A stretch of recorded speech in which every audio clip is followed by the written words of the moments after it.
मोतीलाल नेहरू का निधन लखनऊ में 19वीं सदी के शुरुआती 1930 में हुआ।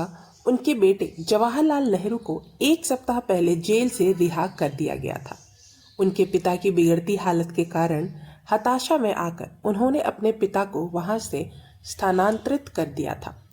बेहतर चिकित्सा सुविधाओं वाले इलाहाबाद से लखनऊ चले गए। मोतीलाल के पास मैं गांधी जी के लिए बड़े भाई की तरह था और परिवार के सदस्य के रूप में ही मैंने यह सब किया। ब्रिटिश सरकार द्वारा नजरबंदी से रिहा किया जाने के बाद गांधी जी तुरंत देखने के लिए रवाना हुए। मोतीलाल के साथ लखनऊ तक गए। वहां उन्होंने मोतीलाल का चेहरा सूजा हुआ पाया। उनकी हालत इतनी खराब थी कि उन्हें पहचानना मुश्किल था। उनका शरीर अस्थमा से छत विछत था और उनके गुर्दे खराब हो चुके थे। बुजुर्ग मुखिया का निधन परिवार और दोस्तों के प्यार के गोद में हुआ। वे हमेशा के लिए एक जीवन के अंत तक नास्तिक पुजारियों और उनके पाठ का तिरस्कार करते हुए उन्होंने गांधी जी से मजाक करते हुए मंत्रों की बात की थी और उन्हें स्वर्ग तक पहुंचने की दौड़ के लिए चुनौती दी थी। उन्होंने कहा कि अगर उनकी मृत्यु एक ही समय पर होती तो महात्मा शायद पैदल ही चलते। वह मृत्यु की नदी को अकेले पार कर जाएगा, जबकि मोतीलाल उसे एक तेज रफ्तार वाहन में पार कर जाएगा। मोटर बोट से स्वर्ग के द्वार पार कर जाना, क्यों इसे इसकी अनुमति मिलेगी? स्वर्ग में जाना या ना जाना एक बिल्कुल अलग बात थी। अधिक गंभीर मनोदशा में मैंने गांधी जी से कहा, मैं जल्द ही जा रहा हूं और मैं स्वराज देखने के लिए यहाँ नहीं रहूंगा, लेकिन मैं जान लो कि तुमने इसे जीत लिया है और जल्द ही यह तुम्हें मिल जाएगा। मोतीलाल की मृत्यु वाली रात जवाहरलाल आधी रात तक उनके साथ थे। बाद में जवाहरलाल ने गांधी जी से कहा, मेरे साथ एक बहुत ही अजीब घटना घटी। पापा ने कल रात मुझे बताया कि उन्हें सिखाया गया था। उन्होंने बचपन में ही गायत्री मंत्र सुना था, लेकिन उन्होंने इसे दोहराने की कभी परवाह नहीं की और सोचा कि वह इसे बहुत पहले पूरी तरह से भूल चुके थे। लेकिन उस रात जब वह बिस्तर पर लेटे थे तो उसे सब कुछ याद आ गया। मैंने उनसे यह बात कही और उनसे खुद को उसे दोहराते हुए पाया। मोतीलाल का शव कांग्रेस के झंडे में लिपटा हुआ लखनऊ से लाया गया था। उन्हें आनंद भवन ले जाया गया। उनका अंतिम संस्कार इलाहाबाद के संगम में किया गया, जहां तीनों नदियां मिलती थी। उनकी अस्थियों को नदियों में विसर्जित कर दिया गया ताकि वे यात्रा कर सके।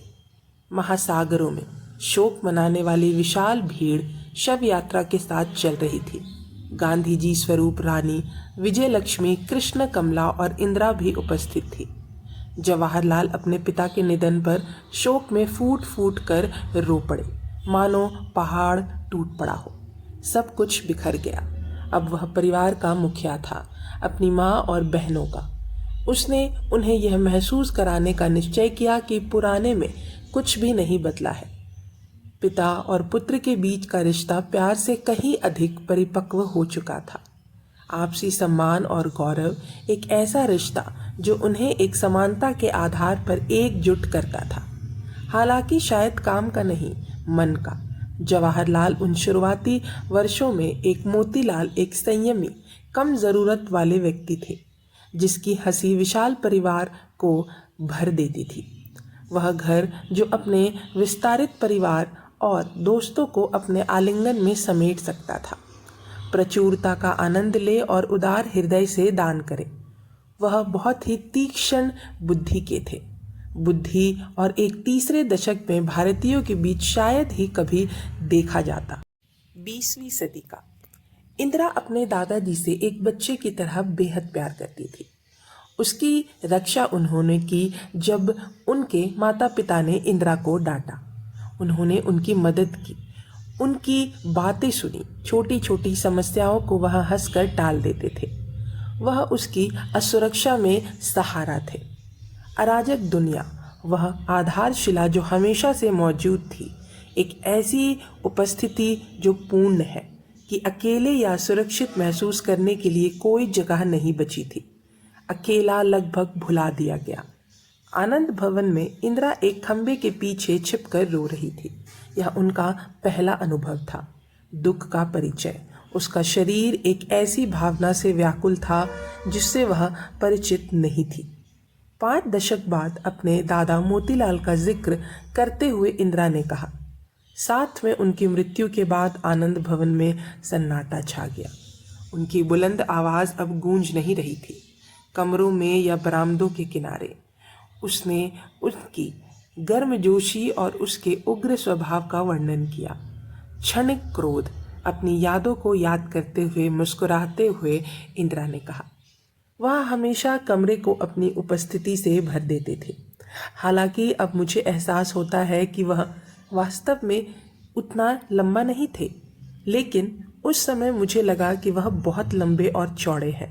और वह तब हंसते थे तो पूरा घर एक तरह से हिल गया और उनके साथ हंसने लगा। वह एक द्विरूप मानव थे, पुरुष और पुरुष दोनों, और एक महिला जिसमें शक्ति और बुद्धि और एक भावनाओं की प्रचुरता।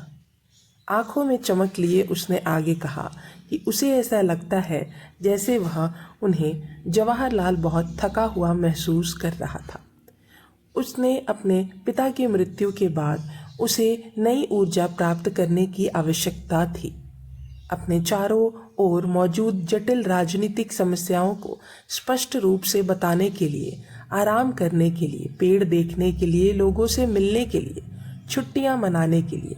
इसीलिए वह उनके साथ नाव से कमला और इंदिरा को श्रीलंका ले गए। उन्होंने 2 सप्ताह सिलोन के नुवार एलिया के पहाड़ों में बिताए। अपने राजनीतिक कार्यों के दबाव और बोझ को एक तरफ रखकर उनसे दूर अपनी अधिकार जताने वाली माँ और बहनों को देखते हुए जवाहरलाल ने 30 वर्षीय कमला की ओर देखा।